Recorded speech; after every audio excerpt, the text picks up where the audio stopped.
Okay, Thursday, February 15th, 2018 meeting of the Water Quality Management Committee will come to order. First item on the agenda is proposed intermunicipal agreement between Falmouth, Mashpee, and Sandwich for Wacoit Bay watershed permitting. And our presenter today is Andrew Gottlieb. If you and my nationwide TV audience will give me a minute, I will tell you who Andrew Gottlieb is. Currently, he is the head of the Association to Preserve Cape Cod. Before that, he was for 10 years head of the county's Water Protection Collaborative, former chief of the Massachusetts Office of Commonwealth Development, longtime former person at the Mass Department of Environmental Protection, where he worked with the state's revolving fund into a model of funding watershed protection efforts.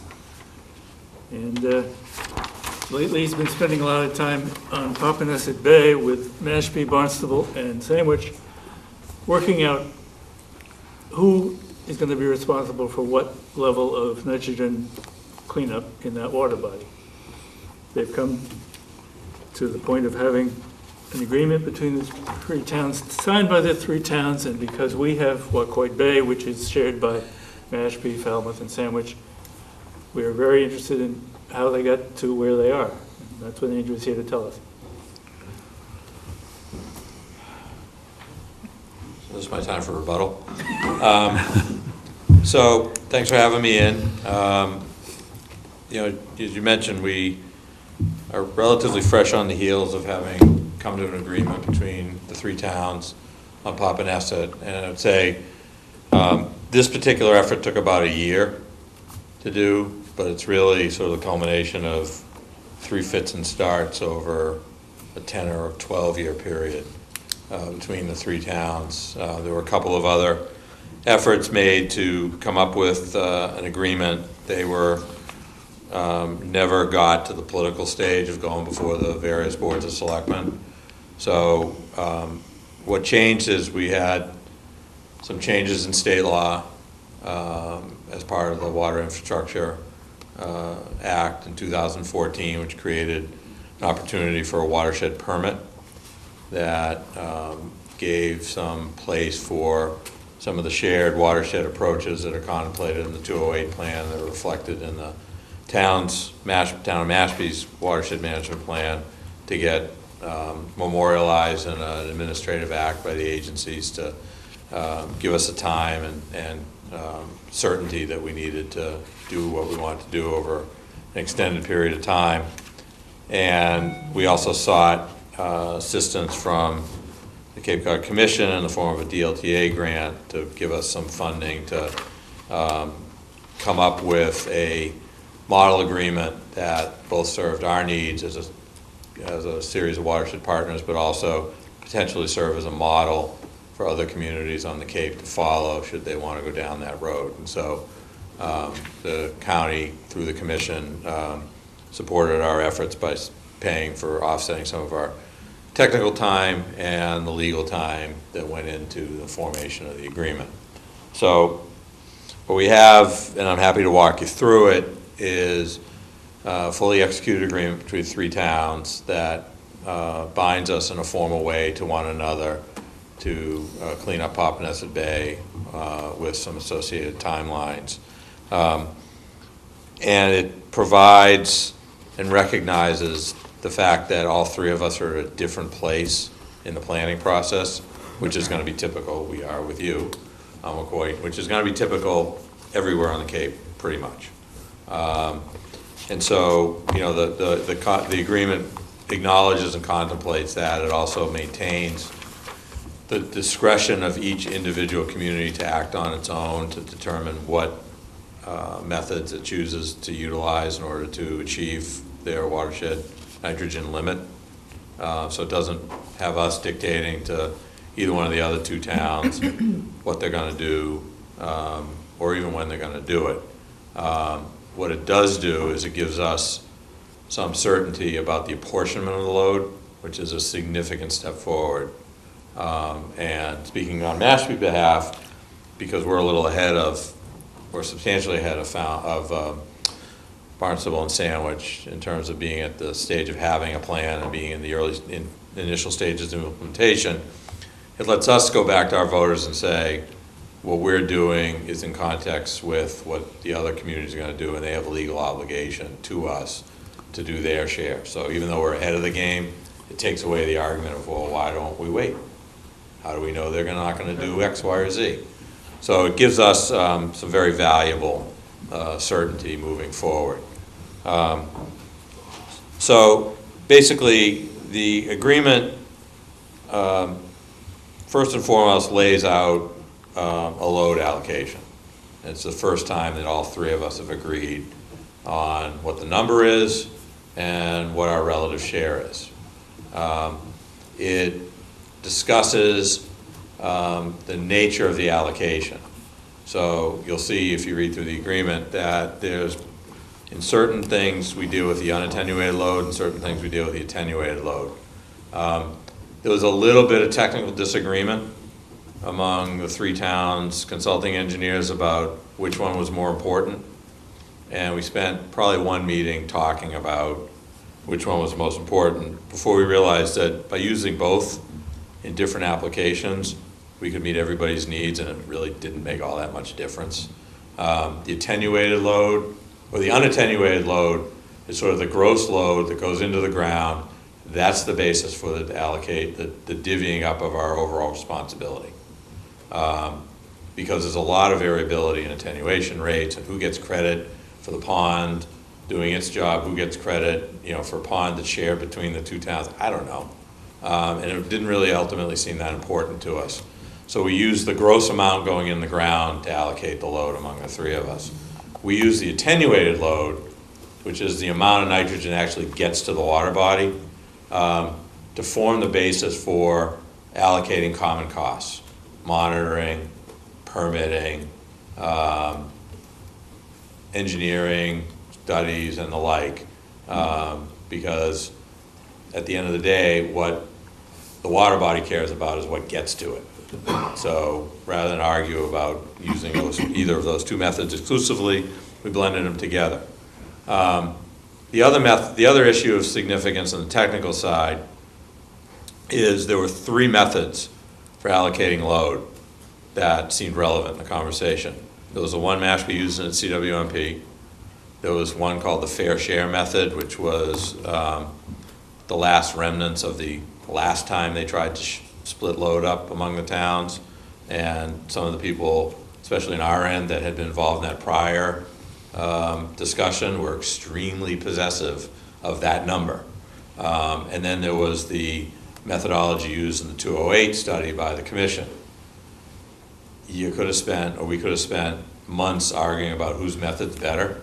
What we ended up doing was stepping back and comparing the three methods, and pretty much decided that there wasn't that much difference between the three of them. So we averaged them. We took the average of the three, said that's good enough. The variation was 1 or 2%, 20, 30 years down the road. I mean, seriously, if we're that close to being right, that difference made the difference, we were in pretty good shape. So we decided, who cares?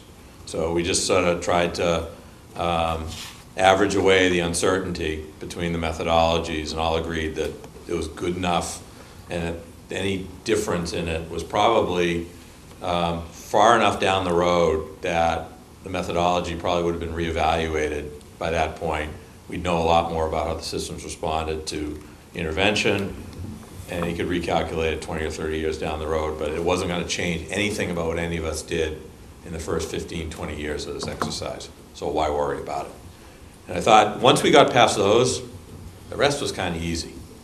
And you'll see as the appendices in the agreement, there's a technical memorandum from each one of the towns that documents where it is in the process and how the calculations were done to come up with the load, so that when everybody who's involved in this has moved on to other things, somebody could look at the document and say, well, how'd they get to that number? So it's just backup, basically. The other significant elements of the permit is that it, again, it says that and recognizes that we're all at a certain place. So for Mashpee, we have a plan. It's in 4 or 5 year increments. But the agreement basically says we're going to implement our plan as conceived of and approved through the MEPA process.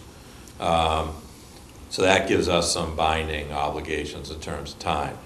For Barnstable and Sandwich, what it says is that, and I forget the dates, but that they committed to completing their planning process by X date within a certain period of time. After that, and having gone through the MEPA process, they will have selected a series of management alternatives, and that they would then take those and flip those in by reference as part of the agreement. So whatever they come up with through their planning process on the time frame that's laid out in here, they'll treat as we have treated ours. So it gives them time. It also gives them a little bit of a push, because now they have a date to work off of. And then it also commits the three of us to apply jointly or separately for a watershed permit. And the watershed permit is contemplated to take the 4 or 5 year increment plan that we have and put it in a permit. You know, MEPA's MEPA. You know, it's a great clearinghouse, but it's not particularly binding. It doesn't obligate you to anything. So the intention is that we would take our plan as it came out of the MEPA process and use it to apply for a permit. Sandwich and Barnstable would, at the conclusion of their selection process for their management alternatives, have agreed to, once they select a 20-year program, they would then take that and ask for an amendment to the permit so that those are incorporated by reference. So that those then become binding obligations in a state environmental permit framework. The benefits of that are that it gives each one of us some certainty, it gives each one of us an obligation, and it binds each one of us to the other, so that it gives Mashpee or Barnstable redress against Sandwich should they not proceed along with the incremental planning the way they articulated they would in the agreement. It gives us the ability to have an administrative opportunity to enforce that, and it gives any third party the opportunity to administratively seek redress from the agencies if one or more of the towns are not complying with their obligations. At the same time, it insulates each one of us from a suit for non-compliance with water quality standards from a third party, as long as we are in compliance with the permit terms as they are written. So, as we all sit here today, in theory, we're all liable for non-compliance because our water bodies don't meet the water quality standard. In the absence of a permit, some creative person could come in and litigate against us and say, you're out of compliance and you have to do something, and if they get a judge to agree to that, then we're subject to it. If we had a permit then that said you've got a phase-in period over which we acknowledge the fact you're going to be doing steps, but they are not going to, until some future date, result in an achievement of water quality standards, you are not subject to litigation because you are operating within a valid permit. So it gives us time to implement our program without fear of unreasonable or litigation that might upset the implementation schedule and the finance associated with the plan. So there's a good and, if you're the towns, there's a good and bad side. You're setting yourself up to be enforced against, but you're also, which shouldn't be a problem if you actually intend to implement your plan, but at the same time you're protecting yourself against third-party litigation, which is a looming factor for all of us, whether we choose to acknowledge it or not. So we do the watershed permit, and then there's provision in there. There's a number of different areas where there's complicated discussions that still have to happen.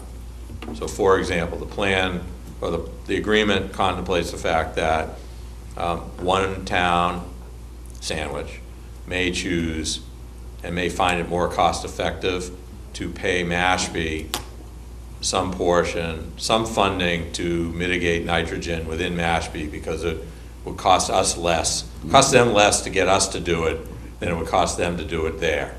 And it would potentially cost us less than they might pay us. So they're paying less than it would cost them. We're getting more than it costs us. Good deal. So the agreement acknowledges the fact that the towns agree if two or more of us want to do that kind of trading, that we'll set up a pricing regime that will allow for trading of the load allocation among us. It doesn't lay out what that's going to be. It just seemed like it was important to acknowledge that that was a phenomenon that might happen, that we want to allow to happen, but we didn't need to tie ourselves up in knots figuring out exactly how that was going to happen until we had a case in front of us that warranted that. So we agreed to do that. We agreed to share, as I said, the common costs associated with compliance with the permit. Mashpee agreed to be the fiscal agent for the agreement. So to the extent that there are common costs that we're all going to pay off, Mashpee will be the one to pay the bills. Barnstable and Sandwich agree to pay us their pro rata share of whatever that would be. We are each individually on the hook for our own capital costs. There's no, unless we come up with some cost sharing agreement to trade nitrogen, whatever we're doing on our side of Papaneset Bay, we're paying for. However we choose to finance it, they're paying for whatever they do. So that's how that agreement works. The fiscal agent piece doesn't affect that. It only affects the shared and common costs associated with compliance, monitoring, and future reporting. So I think those are the highlights of the agreement. It serves our needs as we understood them, the three communities. I think the legalities as to form are all pretty good. Sandwich provided their town council, John Giorgio from Copeland and Page. He did the drafting. It was signed off on by the town of Barnstable's general counsel, which is an in-house counsel, and town of Mashpee's general counsel, which is an external contract attorney. So all three town councils are signed off on as the appropriateness to form. I don't think there's anything about this agreement as a model that runs afoul of anybody's municipal law obligations. Your lawyer might not like one aspect of it or another, I don't know, but that part of it went relatively smoothly. So that's what the agreement does. I'm happy to answer questions about it. I'm sure I skipped over something over it that you might be curious about, and we are most certainly interested in engaging in conversation with you about doing something for Wacoit. And I think we ought to need to bring Sandwich into the conversation too. I didn't invite George for today just because he's on board and his board's on board. Interesting thing, so you got 13 counselors in Barnstable, the 5 selectmen in each of Mashpee and Sandwich, and we had 23 yes votes on this. Getting the vote part of it actually was pretty easy. There weren't any hiccups. Barnstable had 2 hearings on it. Really no particular problems reported by Mark Ellis to me back about it. Sandwich did it in 1 meeting. We did it in 1 meeting. Before we get into questions from the committee and questions from the public, I want to identify some of the folks who are out here, starting with the Falmouth Enterprise. We have Miriam Cronin, our Legal Women Voters Observer. We have Doug Brown, the selectman and former member of the study group that did this how many years ago?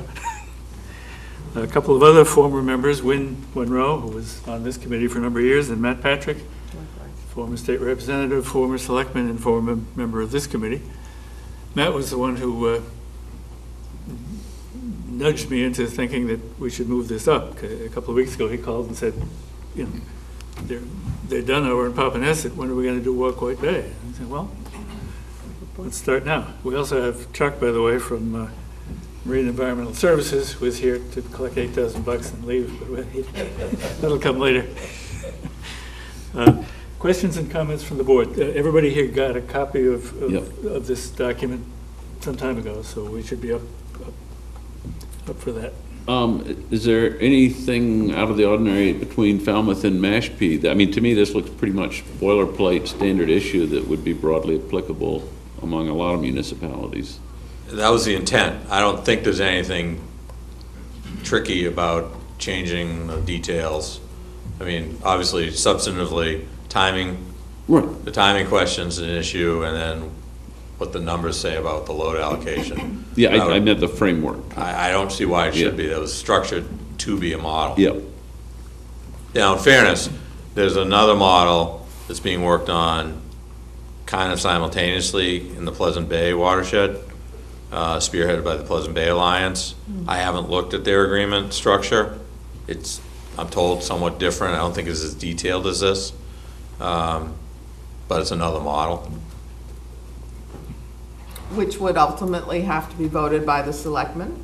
Presumably, yes. And so at some point, there's going to be comparison as to. Yeah, I mean, like I said, I haven't taken the initiative to dig it up and get it to Right. see how it's different. But presumably, it works for them, you know, might work just fine for the rest of us too. How far along are they? I think relatively far along. But like I said, I haven't really talked to them about it in any detail. I like this idea of the nitrogen trading, and are there any existing agreements out there right now that are in place and working? Not that I'm aware of. Yeah, it was just new to me. I mean, a lot of people have sort of talked in vague terms about nutrient trading over the years. Yeah. And I think that most of those examples that are out there, either within Massachusetts or nationally, aren't particularly applicable because they tend to be surface water treatment rule driven. You know, they're surface water discharges, large river systems, and we're really talking about, you know, trading allocations and groundwater systems. So I'm not aware of any particularly relevant other example. And in terms of pricing it, I have no idea. Right. You know, I think, you know, if you're talking about something that would cost you $1 and it can cost you less than $1 and it costs us, you know, less than $1, but, you know, a penny less to treat than what it would cost us to do, you know, there's a basis for an agreement. Comments or questions, Virginia? As I read through it and just sort of mentally substituted Falmouth for Mashpee here, this seemed to me to be very workable and Yeah. that you had thought about a lot of good structure. I did notice a couple of things. It says in its section 5 that it sets up a working group, and there's a very specific composition for that working group, and that group is solely administrative. Right. Which I think is a very good point. It makes things happen, but it still leaves all the decision-making basically to the selectmen and town meeting. I also noticed that section 13, that this can be terminated in 60 days. Right. So it's useful, but it's also, it's like you wear the jacket very lightly. But once you get the permit, And that's not severable within 60 That's days. right, and that's where I'm going with this. This is really a vehicle to help the towns get to the apply for the watershed permit Right. stage. And it tackles one of the particularly difficult pieces, which is what's the allocation of the costs? And Right. it sort of says up front, okay, let's look at these percentages, attenuated and unattenuated. Right. And the other sort of hidden secret behind the thing is, you know, there are no watershed permits yet. Exactly. So we wanted to structure this in a way that met our needs and then go to the Commonwealth and say, here's what we think a watershed permit ought to look like. And rather than wait for them to postulate what would work well, we'd rather go to them with a model and say, how about this? And that gave us the greatest opportunity to have input into what it would look like. Right. So And that's we, in this next. case, is Mashpee. We in the case is Mashpee, in this case Mashpee. And Yep. you're talking about this Papaneset watershed. Right. But because we share Wacoit with you, and I don't have the percentages, my memory is Mashpee has a somewhat larger percentage of the area than Falmouth, and that Sandwich is actually a small amount, like 4 or 5%.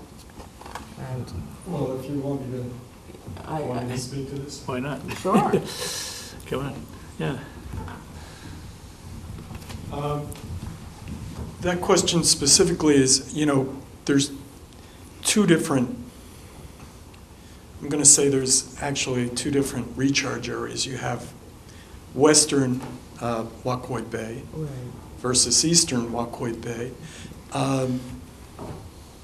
I'd say Mashpee, you know, based on the last study done on the Quashnet Municus, probably does have a large proportion of the eastern part of Wacoit Bay, which, you know, all of those ponds and so on and so forth on the eastern part. I think if you look at it as a whole, Falmouth definitely has more of a contribution just in Seacoast Shores, I would say, which is Okay. the western part of Wacoit Bay. So, but the good things about it, and the reason, do you mind if I? Carry on, yes, absolutely. The good thing about this, I mean, if you took Wacoit Bay out of water, which is what I, as a member of the Citizens for the Protection of Wacoit Bay, would argue for, then we could coordinate more with Mashpee. And we do have larger areas of open land out there that could be used for another treatment plant, especially north of Seacoast Shores. It'd be great if you could have an ocean outfall from there. But How many headlines do you want today? I would also say that, Mashpee says they're going to take 4 to 5 years. That would be something I think we could tag along with very easily. Wacoit Bay is badly polluted. It is really one of the worst ones in terms of nitrogen pollution. It's the largest estuary we have in Falmouth, probably on the Upper Cape. Tremendously important in terms of an estuary for shellfish and finfish as a hatchery and a nursery. Most prolific in terms of species, finfish and shellfish. And you have an advocacy group in place with a proud history of getting things done. And we can ramp up and help educate people in the area as to the importance of doing this and doing it, more quickly. So I would like to argue that, I would propose that maybe you consider taking this Wacoit Bay out of the order that you had already talked about. We talked about it when I was on the board, going from west to east. I think we know quite a bit about some of the alternatives now. I think we could certainly incorporate the latest findings as we go along. But I think it makes a lot of sense to move on and join Mashpee, and I think they'll have more incentive to cleaning up their side if Falmouth is part of the agreement, if we enter into an intermunicipal agreement and get moving on this. So I think there's a lot of positive things that have turned up, and I'd like to see you consider it. Okay, thank you. Win Monroe, are you going to second that motion? Before Wynn gets up, what is Mashpee's plan at this point for Wacoit Bay? Where are you in that thinking? Well, I mean, our thinking's fairly well documented in the plan, in that our initial investment has started in 3 different ways. We're relying on significant aquaculture for 4 of our 6 sub-embayments, and as it pertains to Wacoit, the belief is that the 2 ponds, Jehu and Hamlin's, and significant portions of Great and Little River, their load can be attenuated largely through the shellfish ramp up. We are unable to achieve water quality standard in our portion of Wacoit Bay without action by Falmouth. So we could achieve significant improvements in the coastal ponds and the rivers that lead to them, but we can't move the needle much in the bay unless we're doing things together in the main part of the bay. We have made, so to answer your question, I'd say we've got 3 major activities ongoing. One is the shellfishing in those 2 ponds, and we've made the investment in the ability to raise and seed sufficient shellfish in those 2 ponds to achieve the goal. We've just completed the rebuilding of the Great River Boat Ramp and made it a double barrel ramp in particular, so that there'd be sufficient access to those two ponds from the commercial shell fishermen to be able to harvest the quantity of shellfish they anticipate being there in order to get that nitrogen out of the system. So that was done this winter. We bought the equipment, we bought the seed, it's underway. Papaneset, we're enhancing the amount of shellfish in the Papaneset system, working with the tribe on a SNEP, Southeastern New England Environmental Partnership grant from EPA to do a shellfish reef in concert with the work that we're doing. So they're taking off some of the load that we expected to attenuate through a town-based cultivation program, through their reef program. And then we just started authorizing awarding of a contract to do 30% design on a treatment facility at the transfer station site, which is anticipated as being necessary to pick up the middle of the watershed load that can't be handled by the shellfish alone. Papaneset we can't achieve standards without some collection and treatment. So some of that's going to potentially come from connecting some of the town facilities around the Rotary area to the Mashpee Commons treatment plant. Some might come from utilizing capacity that might be available at the tribally owned treatment facility on Meeting House Road that was built in association with a housing project that they got. It was ARA funds, things built just sitting there. And above and beyond that, we're going to have a treatment plant at the transfer station site, so to take that middle Mashpee section. So we just authorized $540,000 in design funds to get that one moving. How So- many gallons per day? I don't remember. Not even a guess? Not even, I'd be wrong. Okay, all right. You know, I think Let us know. a medium-sized facility, all right? And then, so those things are underway. To get back to your specific question, the west portion of Mashpee, the plan contemplates for the portion of the load that's not being picked up in Jehu and Hamlin's, but is going out either through the Quashnet watershed or through the groundwater system into the main part of the bay. Our plan has us sewering from like 28 up towards Johns Pond, and that water going, that treated effluent, or being treated at and managed through the a facility at the base. And we assume, in order to achieve our level of reduction, the plan assumes the water needs to get out of the basin. And if it's going to stay in the basin, that alternative away is not available to us, then we're going to have to go way further up into around Johns Pond and Schumann. And if the base site isn't available, there's a town site called T4, sort of up between Johns and Schumann, in the Moody Pond area, that is identified as the backup location for a small treatment plant for us. But we'd rather not do that. Okay, I guess Steve. Have you thought of any trading opportunities between Mashpee and Falmouth? I don't think we have, because I don't know that we know enough about what you guys want to do to see where the opportunities exist.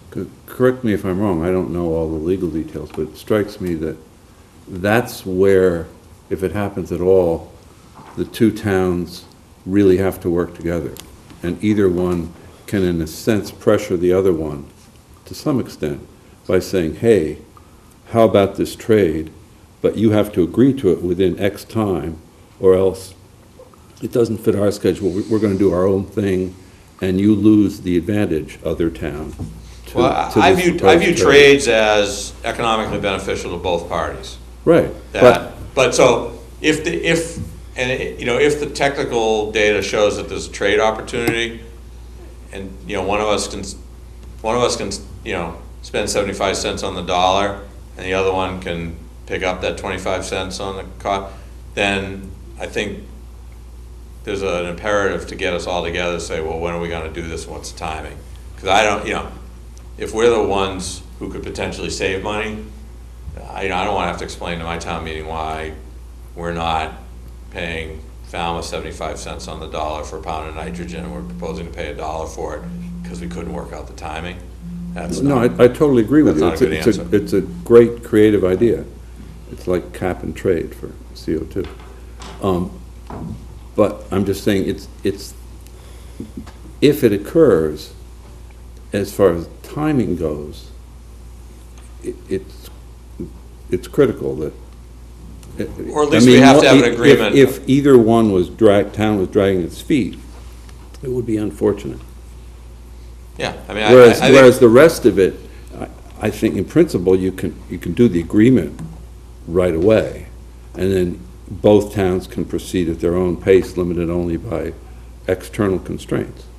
yeah, I mean, I think, we'd have to sit down and look at the numbers and see see what your intentions are in terms of timing, see how the loads split up, how the money works between us to come up with a schedule on timing that works for both parties. And, if we can come to it, we can get an agreement. If we can't come to it, we can't get an agreement. I don't know. I haven't looked at the details of this watershed enough to have a really good sense of where the opportunities lie. I think there's got to be some, but I don't know. Fair enough. Ron?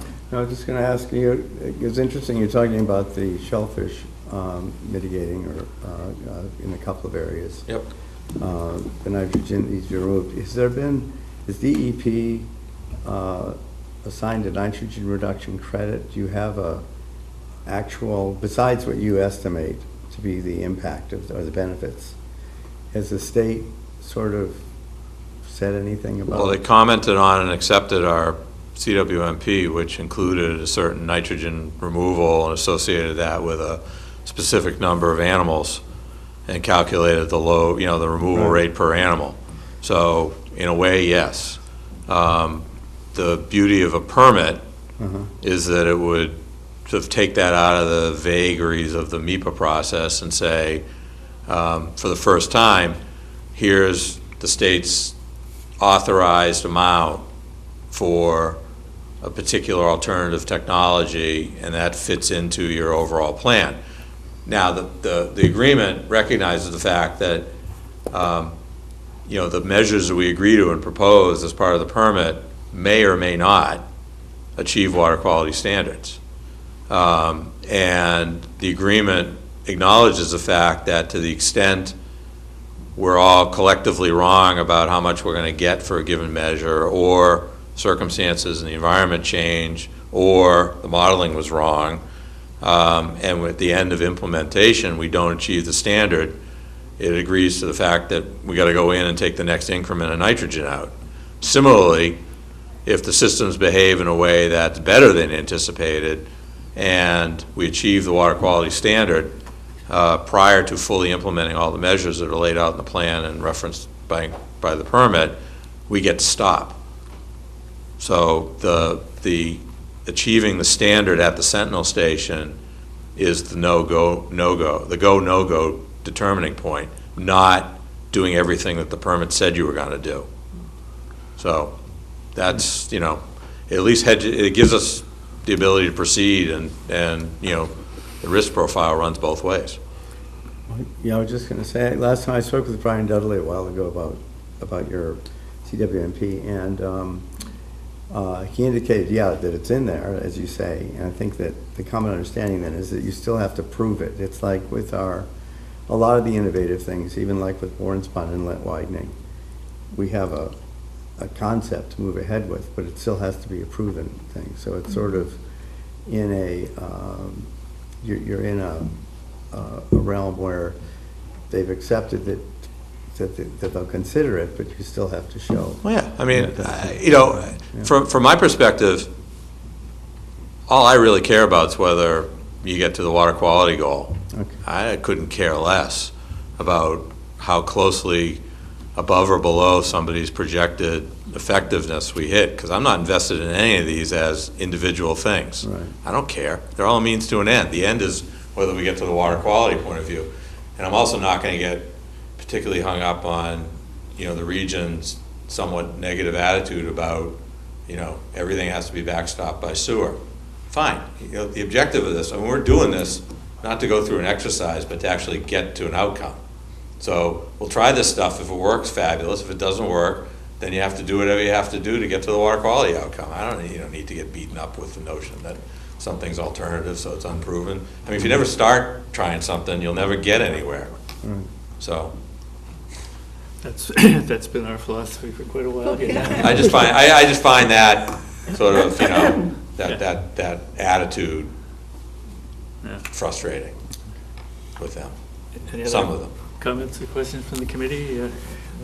I just have a couple, then I won't win to speak up for Wacoit.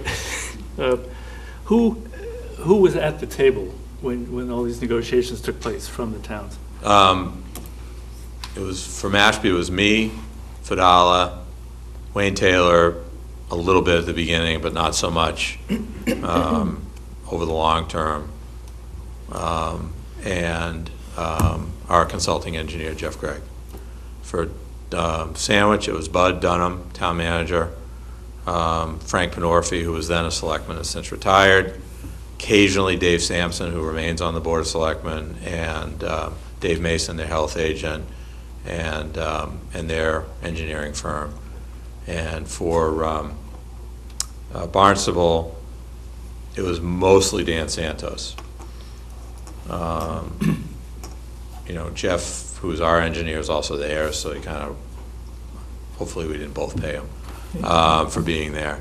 And then also John Giorgio, as the attorney for the consortium, was present at all times. Oh, So we would have to work this out, and certainly the selectmen would have to agree to whatever entity was, or individual. was gonna Our do it. assessment was the reason the prior efforts failed, there were a number of them, but one of the key ones was none of the political people were involved. Right. And there was only tangential involvement from the managerial level. In this case, you had 3 managers who all wanted to make it happen, Right. who were not hostile to the idea, but actually saw some benefit from it. Bud put in his own personal time into it. But you had, somebody political from each of the 3 towns saying that they wanted to see this thing happen. That made it, I would suggest that that's an important aspect of transferring that, the success of what we had, to any discussion about Wacoit. My question about Sandwich, they often bring up the fact that the base is the source of nitrogen, and they shouldn't be stuck with cleaning up of that. Did that come up in this issue? Nope. No? It's likely to come up with us. It might come up in this particular watershed. It was not relevant to the Papaneset conversation. right. The atmospheric deposition onto the bay and the water bodies, how was that divvied up? We didn't divvy that up at all. The TMDL is based on controllable load, Oh, okay, so that wasn't a factor. not a Okay. factor. Okay. It's helpful that Jeff Gregg and Ed Leonard were the 2 consultants on this, because they're the 2 we've worked with Yeah. exclusively for the last half dozen years, so they'll hit the ground running. Win. A couple of words. Matt said most of the things that I would like to have said about what we would like to see happen. It would be wonderful if the town of Falmouth were to start actually making that a priority to work with Mashpee and Sandwich on getting Wacoit Bay cleaned up. One thing it would do, there are, from time to time, people come up with ideas of things that need research, and just like we did with the Quashnet River, we might be able to more easily get funds if Falmouth and Mashpee were working together on this. So I think that's would be one advantage of having actual statement, they're working together and actual beginning of doing it. The other thing I wanted to ask a question. When I left the Water Quality Management Committee, there was a time frame for taking next steps in the CWMP. Has that changed at all, or is it still late 2019? Late 2019. Then we have to do the next thing. So it seems to me that is a time frame within which I'd like to see something happen see something go forward. Whatever it is that we can do in Waquoit Bay, if we could get something started and into the next plan, it would be wonderful. No argument here. Just one other quick point. Tom, are you? No, Okay. Then Chuck. I just want to point out that if the Waquoit area is a appropriate place for a new sewer treatment plant, I mean, it makes sense to incorporate Bourne's Pond and Green Pond into that area. You should have stayed on the committee. What? You should have stayed on this committee. We did, I mean, the committee, in its filing in 2014, contemplated a plan that would involve using the existing treatment plant and not a new one in anywhere else in town. Plans could be changed, but that's the direction where the committee No, I remember that, has been going. but there's no more capacity. Oh, well, we have plenty of capacity in the plant, and discharge capacity is the big issue, but that would be the issue no matter what area was going to be sewered next. Okay. So, Chuck? Chuck Martinson, Shellfish Constable. I just wanted to jump up and mention this because I don't know that it was brought up. I don't know that the committee's aware of it, first of all, and maybe that the public is fully aware of it as well. We had applied, the town of Falmouth had, as an end user with Waquoit Bay National Estuary Reserve for a $500,000 grant to do a shellfish study looking at the 3 primary different types of gear in Waquoit Bay. That was funded. So that project actually starts this spring with second-year animals, and then we're going to take on first-year animals as well.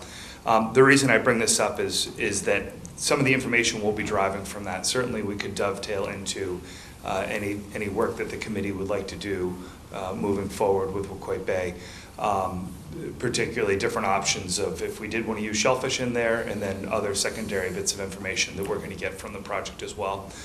That involves Stonehill College, Hui, our department, Webner, and those are the primary players in that. So I just wanted to make the committee aware of that.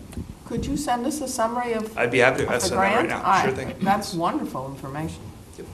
So that's all. Thank you. Well, I think our intention, obviously, would be to basically replicate what you did in Papaneset Bay. Mashpee is clearly up and running and knows how to go at this. Sandwich is clearly up and running and knows how to go at this. Falmouth's going to have a conversation about who they want to send to the table. The sort of the idea of an administrator, a selectman, and a lawyer, maybe one mix, but I think the board's going to have to give us some direction on how they want this to go.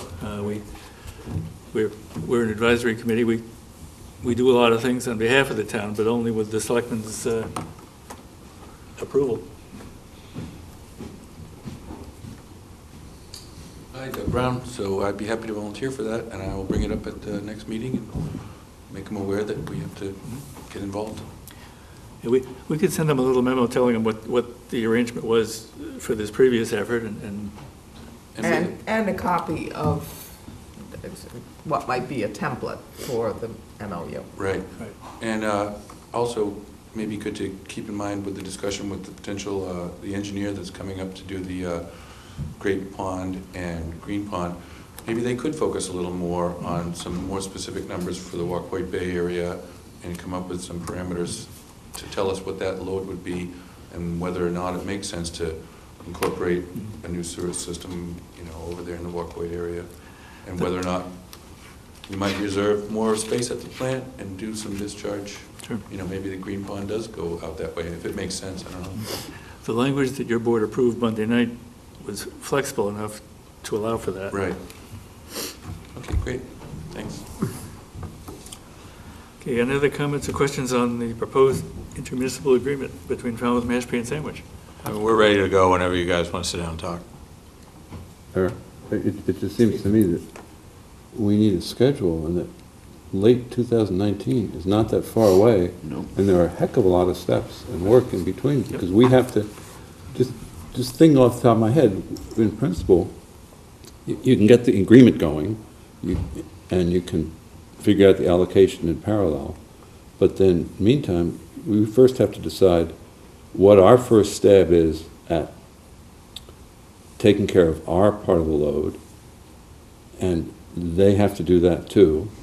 And then you have to look at the costs of the two and see if either one is, for instance, increased by 50%. Is that a better return on investment than the other side increasing theirs by 50%? I mean, there's always a trade-off at the margin unless the two costs are identical, or that it's so close that it's not worth all the overhead of working with somebody else. And then write the CWMP, and I probably left out about 5 steps. So it's a Clearly, tight schedule. Step one is to have some kind of agreement with the impacted towns. And I think we'll be ready at the next selectmen's meeting to have some guidance on that. Okay, thank you for coming. Thanks for inviting me. I'm glad we started talking about it. Yep, we'll be back soon. Thank you. Okay, thank you. Thank you, guys, for all your years of sitting on this side of the table. We appreciate it. Well, we hope we will have a chance to talk with you again about that. Twice a month at 3:30, right here. Right, next item is a request from Marine Environmental Services for $8,000 from Article 17 to help cover the costs of seasonal staff for Boynes Pond for the 2018 growing season. The staff is needed to install and grow the shellfish for the Boynes Pond denitrification study. As many of you remember, we had an article in town meeting to perform this study. The department began it last year and stopped because ulva had spread itself around to the point where they weren't sure it would be a valid study. Chuck, tell us what happened and what's happening now. Yeah, so the study initially started last year. Dr. Howes, we were doing it in conjunction, obviously, with Dr. Howes at the request of the committee. As you had indicated, we had a significant amount of ulva which had set up just on top of the oysters which we had planted. The oysters did well, but there was some interference that was happening between the oysters. We believed was going to happen between the oysters and the gear that we were going to use to do some sampling.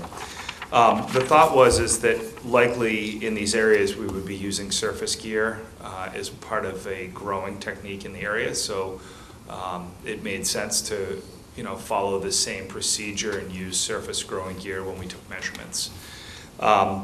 Just from a kind of a financial background, the total gear amount that we had allocated was $10,400 for the project. We did not spend any of that money last year, so we still have that available. The labor, we were still under the project for labor, and we had set up and breakdown costs. The remaining amount on the labor that was remaining was about $2,100. I don't anticipate that we're going to need to use that full amount of money on the gear. We should only need a little bit more than half of that, probably about $5,500 or so on the gear. So we could potentially use some of that gear money for labor. That results in $8,000. If we want to proceed with the program, we would need $8,000 to fulfill that labor part. We've already rebuilt with AmeriCorps about 1,500 to 1,600 bags, which we recycled out of the Little Pond project. So we were able to save all those costs and not have to go out and buy a bunch of new gear. So good for the environment in multiple ways to be able to recycle that and make it work. There'll be if we do move forward, there'll be a substantial oyster harvest. We still would need to determine when that would be, but we'll probably have on the order of 300,000 to 500,000 oysters. That'll be second year, hand raised their whole life. They've done pretty well overwintering at this point. Tom?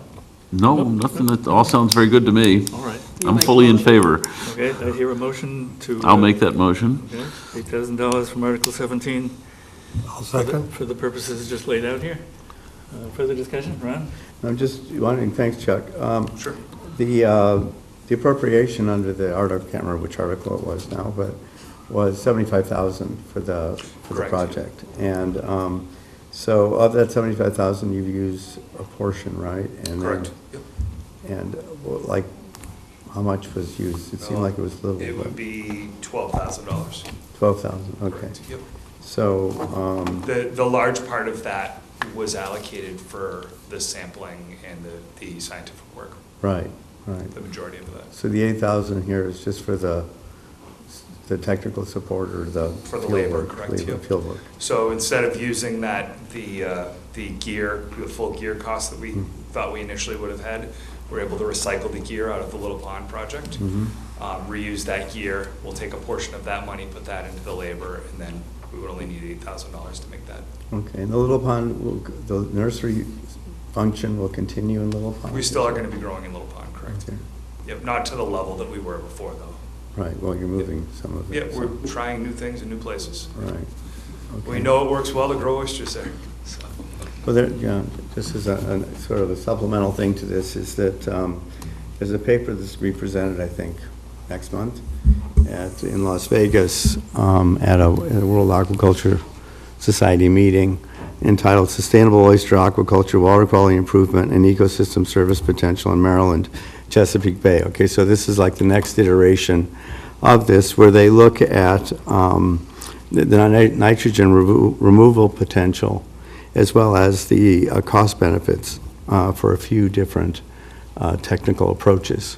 So there's more and more information coming out about this, and we heard, and Mashpee had its estimates, as we heard earlier, and the county has done, Barnstable County has its estimates. So it seems that there's a broad base of knowledge and technical information on potential benefits from all of this, so it's good. we will schedule this fall, the technical side, our technical group on the Wacoit Bay team will schedule, hopefully, with the chairman to come in front of the board and present our information. I think that would be wonderful. We'll have, the whole year will be monitored out there. So I think we're going to get quite a bit of information from that piece too. And likely that'll be presented as well at one of the national conferences. So Yeah, okay. exciting stuff. What will you do if the Elva comes back? It would likely be underneath it. But we could harvest it. So Part of what we're looking at. Compost it. Compost it? Part of Yeah. what we're actually looking at, and part of, It's loaded with when you nitrogen. look at the initial aquaculture plan, it involved the rotation. Part of what we're looking at is when you're actually putting a sediment in a denitrifying situation, that depending on the water flow in the area, you might need to consider rotating that area around. And that's a lot of what we're going to be doing here is taking those measurements. There's certain areas you don't want to come in and overly treat them. It's possible for that to happen too, so you need to move these areas around, we've found, and if you can do that, you can get into a cycle and benefit a number of different species as well. Just one other observation, thanks again for the field visit out in Bournes Pond last fall. And we went around, we saw the ulva growing on the oysters, but we also saw ulva growing in areas quite a bit where there were no oysters planted. So in a way, it might have been a kind of a boom crop of ulva last year there. I even saw some, which I hadn't seen before, in West Falmouth Harbor on some of the oysters, not as much, but on some of the oysters there. So it might have been a big year for ulva for whatever reason, That'll be included in our presentation. We've been working on that extensively with Hui, and we'll be happy to present that information, kind of lead the group down that road. Is there a use for Elva? Is there a use for Elva? We use for Compost everything. it, yeah. Okay. Then well. It's got a lot more nitrogen in it than, for instance, the eelgrass that Yeah. everybody gathers to. Yeah. It's just loaded with nitrogen. I don't know the numbers, but It's a good nitrogen removal mechanism. Forget the oysters. It's kind of, Just go. yeah, it's just that it's not as easy to grab as the eelgrass is. no, it's not. It's not. Fair enough. Aesthetically, it's not quite as nice. Eric? Okay, we have a motion and a Oh, wait, second. I have another see what question. comes. Sure, sure.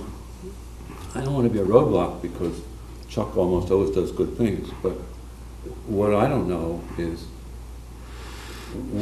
how does this fit into the goals of this committee and how much money do we have left? I mean, otherwise it's sort of, he's a nice guy, it's an interesting project, so here's $8,000, but it's not a rational Virginia budget. can give you an approximation of how much we have left? And Yes, I can. I didn't do a big study of this because I've been sick. So in terms of cash flow, the town has 175,000 in the Article 17 account. Now, so there's no question that there's 8,000 there. But the more important question is of what remains unallocated. Okay, and that is roughly 290,000. So we still have a portion of Article 17 where we have not borrowed any money, and it is not allocated to any particular project at this point. And there are nobody's going to come in 2 weeks and say they want 50,000 for Y instead of this X. Oh, well, it's quite possible that someone would come in. I mean, that opportunity to come in and ask has always been there. And over time, that is how we have funded various small projects and various needs. You know, some that are very small in the $2,000 to $3,000 range, and some, you know, 15,000 or 20,000. So I'm just giving you what's on the top of my head. No, that's good. So that's half of it. That's a relatively small amount of what we have left. That's correct. And then the other half is exactly what is it buying us? What are we learning from it? it allows us to carry on with the project that the town meeting voted to do, and we have a contract to do with SMAS, and the department was prepared to do last summer until Elva showed up, but they're going to do it next summer. Okay. If I could just jump in, we were actually prepared to do this. We were told by some of the scientists that they didn't want to move forward with it. This is the second time we've had a meeting on this with the committee. I came in front of the committee last fall, alerting you to this. Right. We built an overwintering facility. Right. We overwintered 600,000 animals. Yep. So we're way down this path They're already. ready. Yes, So, we are, absolutely. Okay, you can do- And town meeting, you know, voted this article. Okay. I think another important element about funding is not so much about this per se, but is that we have, almost $2 million from the base cleanup thing for a lot of this big chunky work that needs to be done especially in the South Shore area, right? Because of so a lot of the needs, we still have, I mean, Article 17, what's left is a small amount relative to what resources that are available for us to fulfill our mission, Right. basically. Right. Okay, moved and seconded, further discussion? Yeah. Okay, all in favor? Aye. Opposed? The ayes have it, thank you. Have a great day. Thanks, Chuck. Okay, report of members and staff. I have some reports. Does anybody else have some reports? Ron has? Well, I just have, you know, in thinking, I went to the joint meeting of the various committees with the selectmen. When was it? At the end of last month, 28th of January. Eric was there. Sia was there, and John was Matt there. was there. John was there. No, I was They sick went on, that right. morning. Yeah, I saw it on TV. Right, okay. Well, anyway, the one thing that, one of the points that came up, and we were talking about moving ahead with more and more sewering as needed. Of course, as little as possible, but it seems like it's becoming more of an option that we may need to pursue.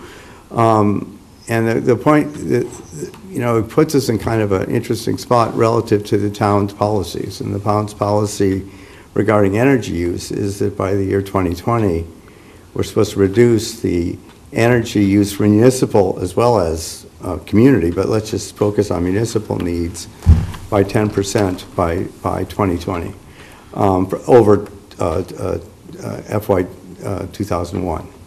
So in looking at that, and we look at the energy that was used prior to the Little Ponds project, the town was using about 20% of its municipal electricity use. The 20% of that was used to serve 3%, or about 700 properties at that time. Now we have another 1,400 SEUs, okay, or units. So it's probably not linear, the increased use. But if we were using 20%, then it's going to be at least probably 40% or 30, let's say 30% of the town's use as once Little Pond is running, 30 to 40%. So it's something we need to, if we got one policy that says reduce, and I don't know what the new water filtration plant, relatively speaking, uses for energy, but as we move ahead, it's like, it's just something we need to keep in mind because of the big picture overriding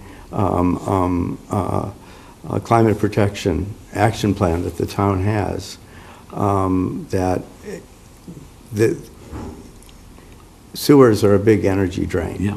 And so it's something that, to keep in mind, we have a problem, okay, we gotta deal with it. But still, we should try and at least look at comparisons. I mean, if the layer cake ends up being, the dessert of choice, so to speak, it may be that that type of denitrifying system may be more cost-effective and also much less energy intensive, so.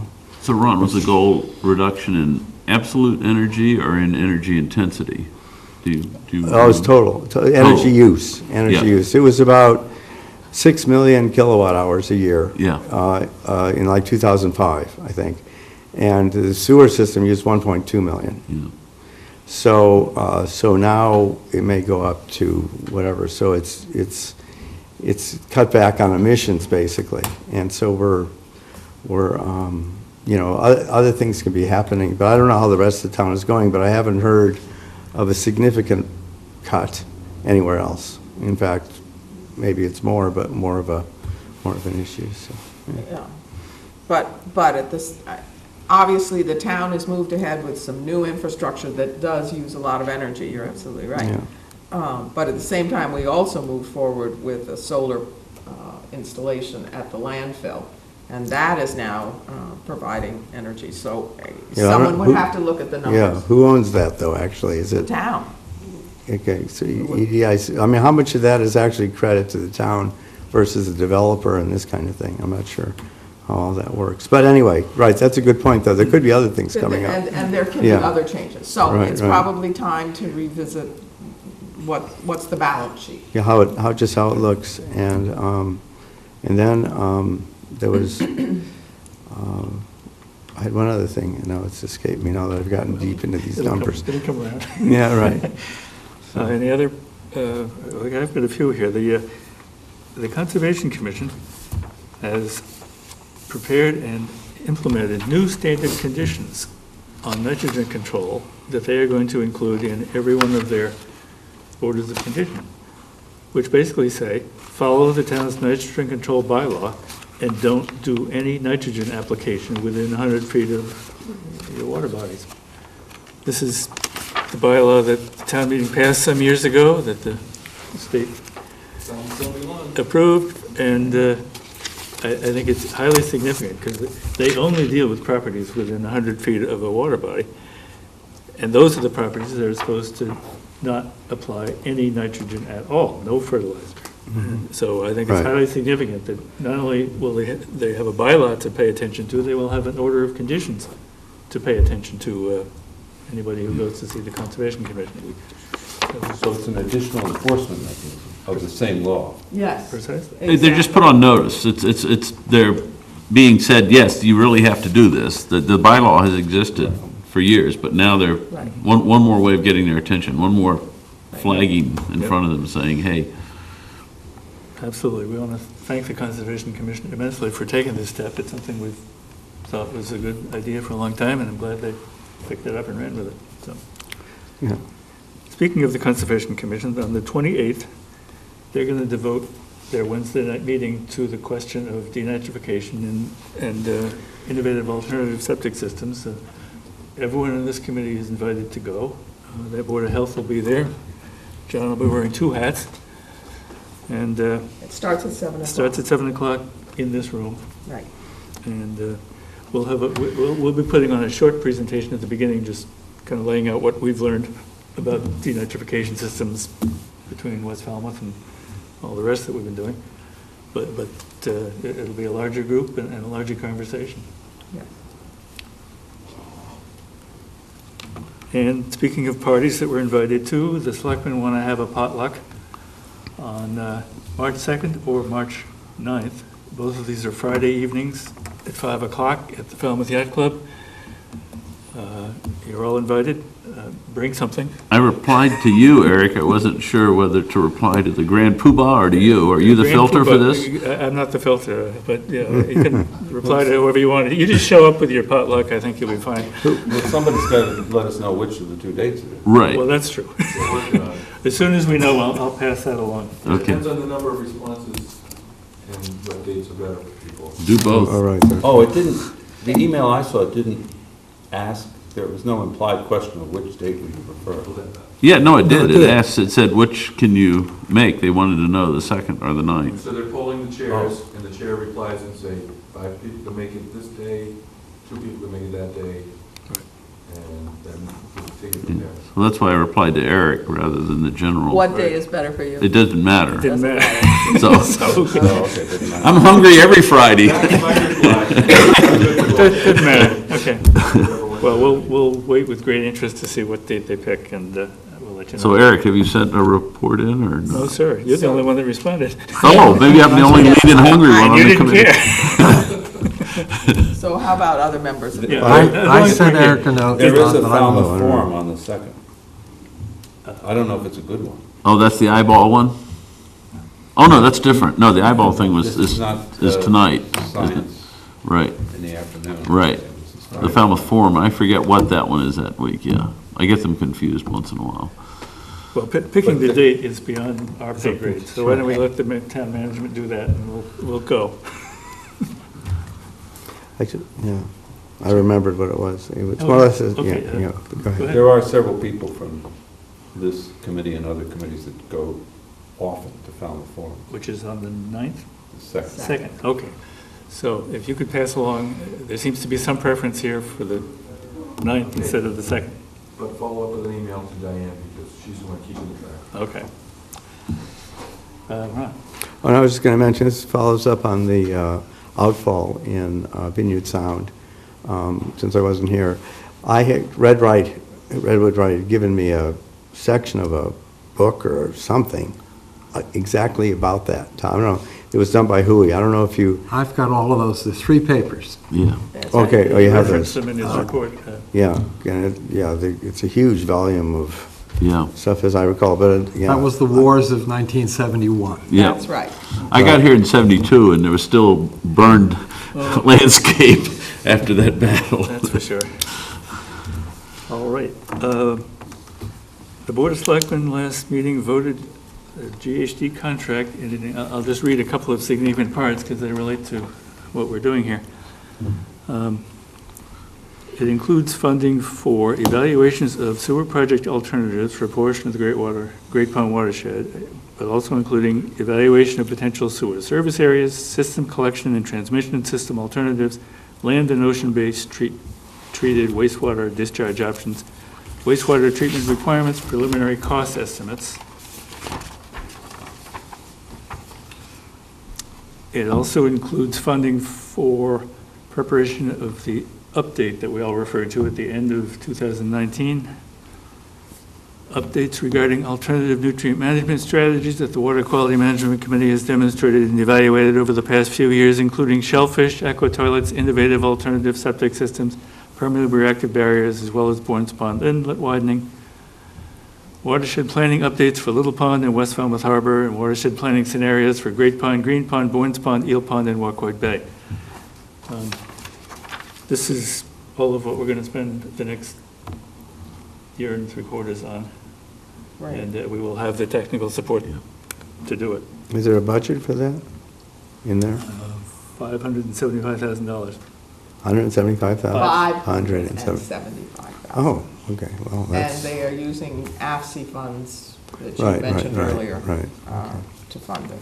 Can you send that around? Yeah. Sure. Let's see, what else?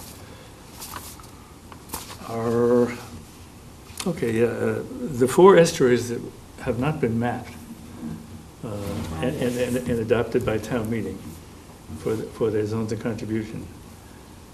There's been some discussion about this, and I have a feeling that it's going to be our task to make an article happen, or at least provide enough information for an article to happen that is good to happen. Fall town meeting. Right, next fall. So Right, it's not, it's- not Springtown meeting. yeah, not the one in April. No, We're warrant's long closed. beyond that. They have been mapped, it's just that they have not been put on the town maps as coastal pond Yeah. overlays. So the technical information is there in the MEP reports. And I don't think that it would be terribly difficult to craft the article. And we would have to work with the planning board Yes. to do that. Well, was a similar procedure used with the accepted overlays already? The accept overlays were done, I believe, in 2001, 2, sometime. Right. But, I mean, my idea is a fishing trip, go back and grab that wording if it worked. Yes. And just Sure, update it. exactly. Okay. Was that the planning board that did that? I believe so. I don't know if this is relevant, but at that meeting with the selectmen and the various other committees a few weeks ago, John brought up the very good idea about, since it's such a small fraction left, why not make the whole town be the coastal pond? And it was generally well received. I don't think so. Oh, To be fair, it may be a good idea, but it was not one that room adopted. No,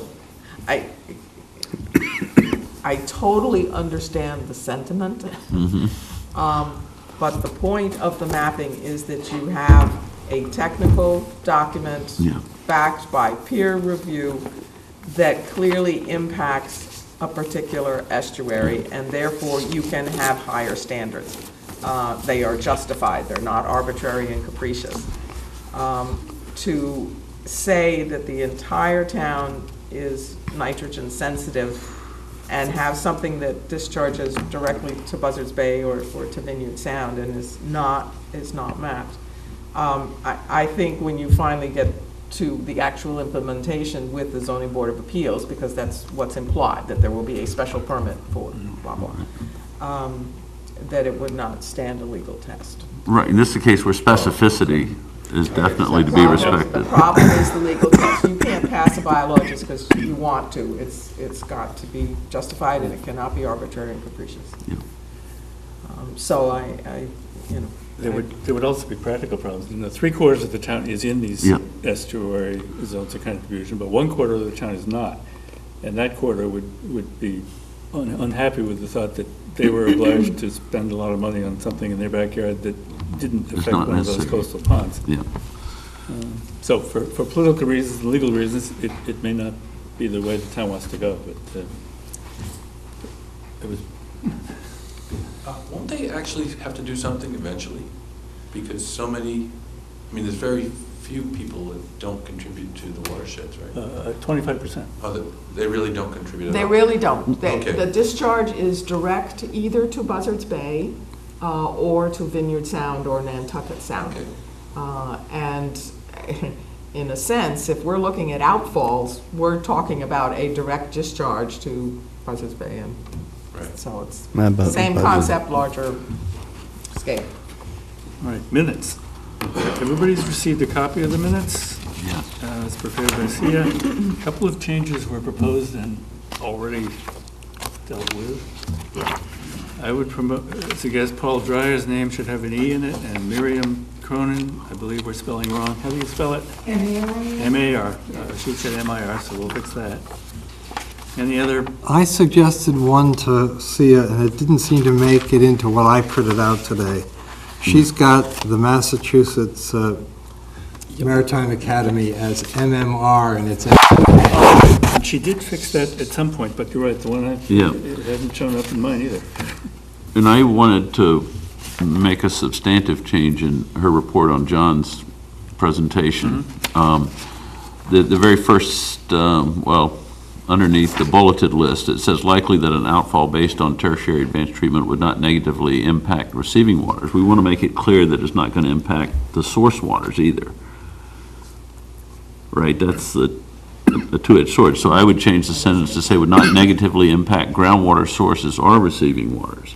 Right, I mean, that's the key thing there. It's not just. John did spend time on the source waters. Yeah, he did in Yeah. his report, and it's Yeah. not called out here. So say it's important that we note that it's at the beginning and at the end that it's minimal impact. I want to make a suggestion, and that is that we not vote the minutes. I wasn't at this meeting, but it seems to me that there are enough changes that you should submit that. Yep. And there should be another set of minutes that's voted at the next meeting Okay. that Okay, incorporates. and then at the end of that little paragraph, under the request for $700, her phrase that closes that paragraph, where it says, "Motion to request that the Board of Selectmen unanimous in favor." Yeah, I think it should say something like, "The Board of Selectmen grant this request Right, was there's unanimous." there's something missing. Yeah. Right, right. Yeah, Okay, there's so a- yeah, these minutes maybe should wait. Yeah, All right. yeah, I agree with that. We can hold that. Any further business to come before the committee? Okay, motion to adjourn. Matt isn't here, but somebody can help out. Oh, second. Move by second, move by Steve, second by Ron. All in favor? Sure. Aye. Opposed? The ayes have it. Not bad. covered a lot of ground.